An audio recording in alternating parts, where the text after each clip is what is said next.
आप भी बने रहिएगा, आपके पास भी मैं लौटूंगा।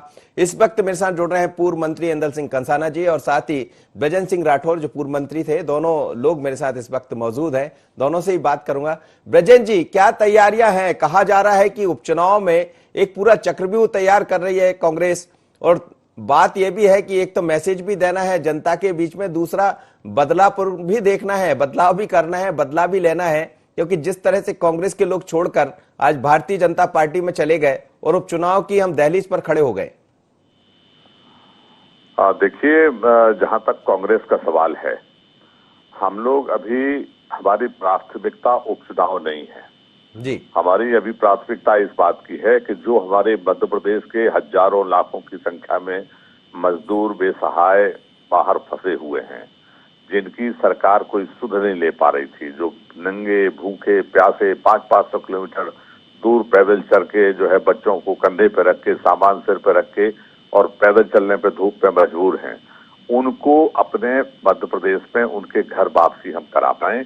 इसके लिए सरकार जो कर रही है वो ठीक है। हम लोग भी अपनी तरफ से अपनी हेल्पलाइन चलाकर उनको व्यवस्थित करने के काम में पहली प्राथमिकता हमारी ये है जी। जहां तक उपचुनाव का सवाल है, इसमें कांग्रेस को बहुत ज्यादा तैयारी करने की आवश्यकता नहीं है। इसलिए नहीं है कि ये तैयारी अब की बार कांग्रेस की तरफ से आम जनता कर रही है, क्योंकि मध्य प्रदेश की जो भी जनमानस है, जो हमारे जिनके आशीर्वाद की बदौलत कांग्रेस की सरकार बनी थी, जिन्होंने कांग्रेस के मैंडेट के ऊपर चुनाव लड़ा था और जीते थे, तो जनता इस बात का बदला लेना चाहती है कि क्या उनसे, आम आदमी से पूछकर ये दल बदल हुआ है, किन कारणों से हुआ है, कैसे हुआ है, किस तरीके से, अनैतिक तरीके से हुआ है, ये अब कोई छुपा नहीं है। ये कोई बहुत ज्यादा डिबेट की भी आवश्यकता नहीं है, क्योंकि अब आम आदमी, गांव में रहने वाला भी सोशल मीडिया के माध्यम से या वैसे भी इतना जागरूक हो गया है कि जो बात हम यहाँ कर रहे हैं वो हमारे छोटे से छोटे गांव में, चाहे हमारे बकरी चराने वाले पाल समाज के लोग हों, चाहे दूध का काम करने वाले लोग हों, चाहे खेती करने वाले लोग हों, चाहे मजदूरी करने वाले लोग हों, नौजवान तो समझते ही, वो भी हर बात को समझते हैं और वो खुद बदला लेने। ब्रजेंद्र जी, आपने कहा सोशल मीडिया का जिक्र किया है, लेकिन चर्चा ऐसी भी है कि प्रशांत किशोर को जिम्मेदारी सौंपे जाने की तैयारी है, और प्रशांत किशोर वही है कि यदि हम नीतीश जी का चुनाव देख लें, बिहार में उन्होंने जीत दिलाई, अभी ताजा जो मामला है वो दिल्ली का है जहां केजरीवाल को उन्होंने जीत दिलाई, पहले भी आपने हायर उनको किया था, तो क्या ऐसा माना जाए इस बार प्रशांत किशोर जैसे लोग भी दिखाई देंगे? क्योंकि देखिए, जब मैदान में होते हैं तो कौन बड़ा कौन छोटा ये अलग मुद्दा है, लेकिन हर कप्तान ये चाहता है कि जीत मेरी टीम की हो। निश्चित रूप से, निश्चित, मैंने आपसे इसीलिए कहा कि ये चुनाव आम जन का चुनाव हो गया, क्योंकि सवाल प्रजातंत्र का है कि प्रजातंत्र को हमें सुरक्षित रखना है कि नहीं रखना है। प्रजातंत्र को बचाना ये आम आदमी की भी उतनी ही जवाबदारी बन गई है। जहां तक कांग्रेस का सवाल है, स्वाभाविक है, राजनीति में अगर हम लोग हैं तो राजनीति के हिसाब से तैयारियां करना पड़ती हैं, चुनाव की तैयारियां करना पड़ती हैं, और वो कांग्रेस पार्टी भी करेगी, वो दूसरा पक्ष भी करेगा। तो ये तैयारियां हमारी अपने स्तर पे जो हो सकती हैं वो भी तैयारियां चल रही हैं। चलिए, आप मेरे साथ बने रहिएगा सर, मेरे साथ ऐंदल सिंह कंसाना जी भी जुड़े हुए हैं। कंसाना जी, कांग्रेस का बड़ा इस समय चैलेंज ले लिया एक तरह से कहा जाए कांग्रेस ने, और लेना भी चाहिए, ये तो होता ही है चुनाव में, लेकिन ऐसा कहा जा रहा प्रशांत किशोर को जिम्मेदारी सौंपने की तैयारी है, एक बाकायदा वहां पर चंबल में, ग्वालियर में बार रूम बनाने की तैयारी है, भोपाल के तमाम सारे नेता कुछ दिन बाद ग्वालियर चंबल में ही दिखाई देंगे। कितना मुश्किल होगा, और आप लोग कांग्रेस को अधर में छोड़ गए ऐसा ब्रजेंद्र जी का कहना है, तो जनता आपके लिए तैयार बैठी है। नहीं, हम जनता के आशीर्वाद लेके ही हमने ये पार्टी छोड़ी। मैं अपनी व्यक्तिगत बात करूं जी, और जनता ने मुझे एमएलए तो चुना ही था, लेकिन मुझे मंत्रिमंडल में जाने के लिए चुना था, और जब मुझे मंत्री नहीं बनाया कांग्रेस ने, तो मैंने जाके सुमावली क्षेत्र की जनता को पूछा कि भाई मुझे क्या करना चाहिए। बोले अब पहले अपनी बात वहां पर रखो। तो मैंने अपनी बात माननीय कमलनाथ जी को, माननीय दिग्विजय सिंह जी को और आदरणीय ब्रजेंद्र सिंह जी राठौर मेरे अच्छे मित्र हैं, और इनके सामने भी रखी मैंने, लेकिन इन लोगों ने हमें सुना नहीं। तो फिर हमने जनता को पूछ के और ये निर्णय लिया। रहा सवाल प्रशांत किशोर जी का, प्रशांत किशोर जी तो ठीक है, अच्छे मार्केटिंग हो सकते हैं, लेकिन ये प्रशांत किशोर वही है जिन्होंने दिल्ली में खटिया के माध्यम से कांग्रेस का काम किया था। वहाँ क्या हालत हुई कांग्रेस की, वह कांग्रेस को इतना डुबाया इनने कि बड़ी जबरदस्त बदनामी हुई और खटिया की खटिया चली गई। कांग्रेस को बाकी कुछ नहीं मिला, खटिया और चली गई जी। तो ये जनता का तो मूड क्या है आपको सब मालूम है। जनता ने 15 महीने देख लिया कि 15 महीने में इन्होंने कोई विकास कार्य नहीं किए। इनके चुनाव घोषणा पत्र में जो वचन पत्र में था, किसानों का कर्ज माफी, हमारे नौजवानों को रोजगार और तमाम जाने कितने कितने चुनाव घोषणा पत्र में थे, उसमें कोई घोषणा पत्र पर खरे नहीं उतरे। माननीय मुख्यमंत्री मध्य प्रदेश के मुख्यमंत्री न बनकर सिर्फ और सिर्फ छिंदवाड़ा के मुख्यमंत्री बनकर रह गए, इसलिए ये असंतोष पैदा हुआ। विधायकों से मिलने तक का समय नहीं देते थे। जी। जब विधायक जाते थे तो उन्हें दृष्टांत सुना के और वापस कर देते थे। जी। इसीलिए ये कारण हुआ है। और रहा सवाल चुनाव का, चुनाव हमारी तो हम तो क्या लड़ेंगे, बीजेपी तो क्या तैयारी है, जनता की तैयारी है। और हमारी 24 दोनों तरफ से मान लिया जाए कि दोनों ये मानकर चल रहे हैं कि जनता आपकी तरफ से चुनाव लड़ेगी। बिजन जी, आप सुन रहे हैं और वो ये कह भी रहे हैं कि जनता तो हमारे लिए है, क्योंकि जनता से पूछकर ही हमने भारतीय जनता पार्टी का दामन थामा है। नहीं, देखिए, मैं कंसाना जी हमारे साथी हैं, इनके सुमावली में इनने किससे पूछा किससे नहीं पूछा ये तो सुमावली के लोग जान सकते हैं। जी। मैं तो सुमावली में गया नहीं जी। लेकिन मेरा इतना जरूर है कि मैं भी 10 वर्ष, आज 5वां मेरा टर्म है, हम लोग साथ ही साथ लगभग एमएलए बने थे और मैं भी मंत्री नहीं बन पाया था 4 चुनाव में। तो इसका मतलब ये थोड़ी होता कि अपन पार्टी छोड़ दें। भाई ठीक है, पार्टी भी हमारी जो होती है, जिसके बल के ऊपर हम जीत के आते हैं, वो भी हमारी मां समान होती है। तो अगर हम बीच में उसको केवल इसलिए छोड़ें कि हम मंत्री नहीं बने इसलिए हम नाराज थे, ये बात सही है। कंसाना जी बात करते थे, हमने भी बात की और ये भी तय था कि अगली लिस्ट में उनको आना भी था। लेकिन अब खैर जो भी उनका रहा हो उस पर हम ज्यादा नहीं जाना चाहते। लेकिन चुनाव का जहां सवाल है, आम आदमी, देखिए आप ये मतलब जो लोग भी मेरी बात सुन रहे हैं, स्वाभाविक रूप से आम आदमी जिसको जिस चुनाव चिन्ह के ऊपर जिताता है, ठीक है, विधायक बनाने का चुनाव होता है और विधायक के लिए चुनाता है। अब मंत्री कौन बनेगा कौन नहीं बनेगा ये तो हाईकमांड तय करता है। जहां तक विकास का सवाल है और किसानों के कर्जा माफी का सवाल है, तो मध्य प्रदेश के लगभग 24 लाख किसान ऐसे हैं जिनके बराबर कर्जे माफ हुए हैं, जिनका प्रमाण पत्र उनके हाथ में है, जिनकी लिस्ट हमारे हाथ में है और विधानसभा बार उसको हम सौंपेंगे भी। लेकिन भारतीय जनता पार्टी के नरोत्तम मिश्रा जी तो कह रहे हैं मंत्री कि हम वही प्रमाण पत्र लेकर जनता के सामने जाएंगे, क्योंकि प्रमाण पत्र तो बन गया पर ऋण माफ नहीं हुए। दस्तखत कमलनाथ जी के जरूर करा लिए गए, हर किसान के खाते में डालेंगे।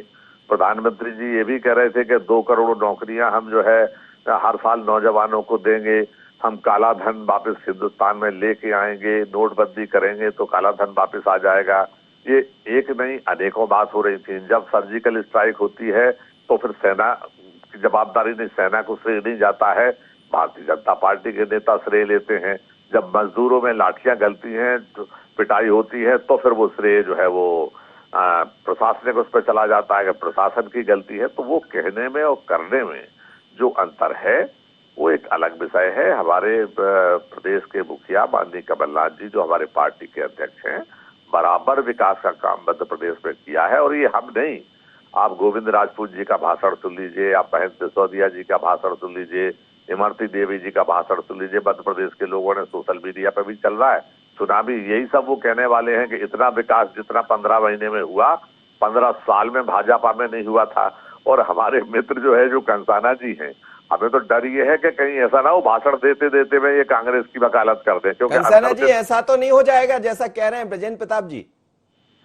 अब ये विजेंद्र सिंह जी मेरे मित्र हैं, मैं उनका बड़ा सम्मान करता हूं और करता रहूंगा। जी। बाकी जो कह रहे हैं इन्हें विजेंद्र सिंह जी से मैं आपके माध्यम से कहना चाहता हूं कि कांग्रेस में बचा कौन, प्रचार करने कौन जाएगा, कौन नेता है आपके साथ।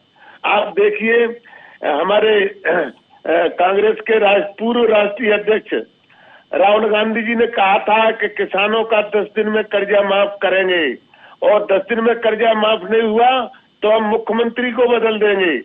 आप देखो 1.25 साल हो गए, मुख्यमंत्री कमलनाथ जी, राहुल गांधी ने तो बदले नहीं, मध्य प्रदेश की जनता ने फिर उनको बदलना पड़ा। तो ये हमारे मित्र विजेंद्र सिंह जी कह रहे हैं, बिल्कुल ठीक है, वो अपनी बात कह रहे हैं, मैं अपनी बात कह रहा हूँ, लेकिन अब इनके पास इनका तोड़ बताओ। शिवराज सिंह जैसे नेता मध्य प्रदेश में, नरेंद्र सिंह जी जैसे नेता, बीडी शर्मा जैसे नेता, नरोत्तम मिश्रा जी जैसे नेता, सिंधिया जी जैसे नेता जब प्रचार करने के लिए बारी बारी से जाएंगे तो क्या बचेगा इनके लिए, मुझे तो समझ में नहीं आ रहा। इसीलिए तो प्रशांत किशोर को लेकर आ रहे हैं जी, इसीलिए प्रशांत किशोर को सामने ला रहे हैं। देखो प्रशांत किशोर तो मैंने बताया था ना, यूपी में भी गए थे और वह खटिया रह गई, कुछ मिला ही नहीं। तो प्रशांत किशोर आए और उनका स्वागत है। हमारे यहाँ कांग्रेस की तरफ से प्रशांत किशोर आएंगे और भारतीय जनता पार्टी की तरफ से आम जनता है, और प्रशांत किशोर जी का जवाब आम जनता हमारी देगी, ये हमें पूरा भरोसा है। ब्रजेंद्र प्रताप जी, आपके सबसे चार्मिंग लीडर सिंधिया थे, अब सिंधिया जी भी नहीं रहे, जैसा कंसाना साहब भी कह रहे हैं। शिवराज सिंह चौहान जैसे मास लीडर हैं, क्या कहेंगे आप? देखिए, ये मास के लीडर थे सब, अब नहीं है। आपको बड़ा क्लियर बता दूं कि कांग्रेस पार्टी नेताओं के दम पे नहीं, नेता भी बहुत है हमारे पास, लेकिन नेताओं के दम पे नहीं, हमारा चुनाव होगा कार्यकर्ताओं के दम के ऊपर। प्रशांत किशोर जी आएंगे नहीं आएंगे, क्या होगा कैसा होगा, इस भरोसे हम बहुत ज्यादा परेशान नहीं है। हमारा एक एक कार्यकर्ता चुनाव लड़ेगा। मैं आपके बीच में ये कहना चाहता हूँ, हमारे मित्र जो अभी कह रहे थे कि जो है वो राहुल गांधी जी ने ये कहा था, तो उस वक्त 15 महीने तो ये कांग्रेस में ही थे, तो वो जवाबदारी तो इन्हीं की रहेगी, क्योंकि ये विधायक भी थे और हर दल की मीटिंग में आते भी थे, आप उससे भाग थोड़ी सकते हो। तो वो बकाया जो वायदे हमने किए थे, गौशाला हमने खोली, किसान का कर्जा हमने माफ किया, विरासत पेंशन हमने दुगना किया, जमीनों की जो कलेक्टर गाइडलाइन थी उसको हमने 25% घटाया। एक नहीं, ऐसे अनेकों काम हैं जो निरंतर कांग्रेस ने जो कहा था वो किया। थोड़ा वक्त लगता है, और ये सरकार आम जनता ने नहीं गिराई है, ये हम आपको फिर से ये जानकारी दुरुस्त कर रहे हैं। ये सरकार आम जनता के द्वारा गिराई हुई सरकार नहीं है।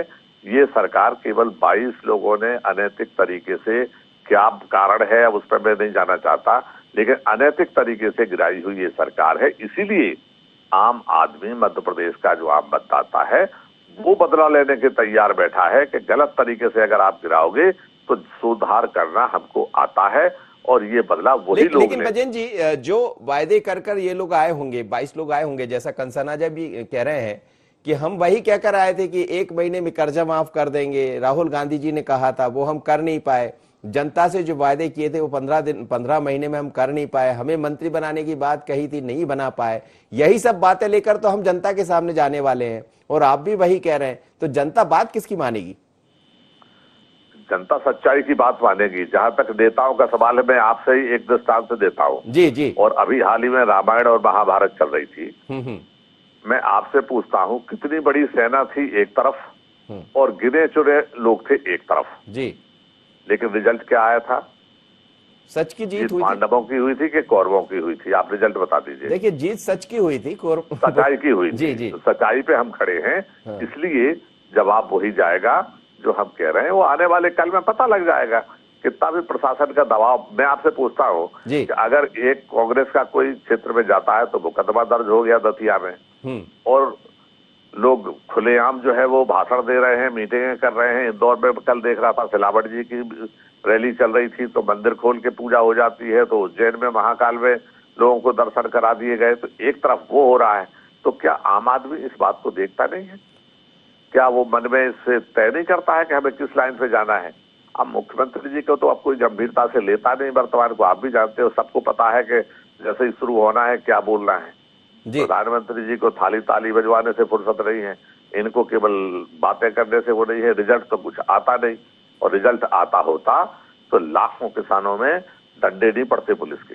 कंसाना जी, यही आप ब्रजन जी यही कह रहे हैं कि होना कुछ नहीं है, क्योंकि पब्लिक समझ रही है। और उन्होंने तो कौरव पांडव का जिक्र भी कर दिया और ये भी कह दिया कि सेना भले छोटी है लेकिन जीत किसकी हुई थी? जीत सत्य की हुई थी जी, तो वो मान रहे हैं और कि हमारी सत्य हमारे साथ है और सत्य के हम साथ हैं। जीत हमारी होगी, क्योंकि इन्होंने जो वायदे किए थे चुनाव घोषणा पत्र में, ये सारी बातें हैं, एक पर भी कोई अमल हुआ हो। और हम बार बार उनसे, माननीय मुख्यमंत्री से, मैं पूर्व मुख्यमंत्री से कई दफे कहा, मैंने राजा साहब से मैंने कहा कि भाई इन्होंने ये चुनाव घोषणा पत्र है आपका, उसका वचन पत्र पूरा करिए। मैं आपसे ही आपके माध्यम से पूछना चाहता हूँ, माननीय राहुल गांधी ने कहा था कि नहीं कहा था कि 10 दिन में जो मुख्यमंत्री कर्जा माफ नहीं करेगा तो उसको हम बदल देंगे। ब्रजन जी। जी, मैं सुन रहा हूँ। देखिए, मैं आपसे पूछना चाहता हूँ कि 15 साल में जिन्होंने वचन पूरा नहीं कर पाया वो 15 महीने का हिसाब मांग रहे हैं। भाई 5 साल के लिए हमें चुना गया था और 5 साल में वो वायदे पूरे करने का हमारा लक्ष्य था। अब 5 साल आपने हमें चलने नहीं दिया, बीच में अनैतिक तरीके से सरकार को गिरा दिया गया, तो इसके लिए जवाबदार कौन होगा? जो गिराने वाले हैं वो होंगे कि कौन होगा? मैं आपसे पूछ रहा हूँ, 15 साल में जो वायदे किए थे वो आज तक पूरे नहीं हुए। चलिए, मैं आपके माध्यम से एक प्रश्न पूछना चाहता हूँ अपने मित्र से। जी जी। कि जो होना था वो हो गया, अब जो किसानों का कर्जा माफ होना रह गया है, आप उनको धोखा तो नहीं देंगे? जो अनैतिक तरीके से सरकार गिराने की वजह से जो कर्जा माफ होना शेष रह गया, जो हम इस महीने करने वाले थे, उनका कर्जा कंसाना जी बता दीजिए, धोखा तो नहीं देंगे आप लोग? उपचुनाव में धोखे का सवाल इसलिए नहीं है कि चूंकि ये हमारे वचन पत्र में नहीं था, भारतीय जनता पार्टी के में। जी जी। किसानों का कर्जा माफी चुनाव घोषणा पत्र में नहीं था, इसलिए धोखे का सवाल ही पैदा नहीं उठता। जी, ये मैं सही कह रहा हूँ कि गलत कह रहा हूँ? माननीय हमारे पूर्व मंत्री कह रहे हैं, तो इसमें धोखे का तो कहीं प्रश्न ही नहीं है। ब्रजन जी, उन्होंने तो कहा ही नहीं था अपनी सरकार से। अरे भाई, तो अब आप उनको कर्जा माफ करेंगे कि नहीं? 15 लाख, चलो 15 लाख रुपए खाते में डालेंगे कि नहीं? ये तो प्रधानमंत्री जी का था, कर्जा माफ छोड़ दी। 15 लाख कब तक डालोगे? उपचुनाव तक क्या 15 लाख उनके खाते में आ जाएंगे? उसके बाद तो 2 चुनाव हो गए, 15 लाख तो आज तक नहीं आए। नहीं तो अब आ जाएंगे कि नहीं? आप उपचुनाव तक पूछ लो जरा कंसाना जी, कब तक आ जाएंगे? जी जी। मोदी जी की याद आ गई है। 15 लाख जी, 15 लाख आप भी कह रहे थे पिछले चुनाव में, हालांकि कि 15 लाख कब डालेंगे? नहीं, ये मुझे जानकारी नहीं। 15-14 काय के हैं, ये तो इनके में आए होंगे तो माननीय मेरे मित्र जानते होंगे। वो तो पुराना मैटर, वो सेंट्रल का मामला है, स्टेट का है नहीं जी। चलिए, मैं समझ सकता हूं, यानी प्रशांत किशोर आएंगे, अभी ये तय नहीं है। जैसा आप दोनों मेहमानों का बहुत बहुत धन्यवाद। कंसाना साहब जुड़े और साथ ही ब्रजन जी मेरे साथ जुड़े, दोनों पूर्व मंत्री है और भारतीय कांग्रेस के दोनों सीनियर लीडर रहे, लेकिन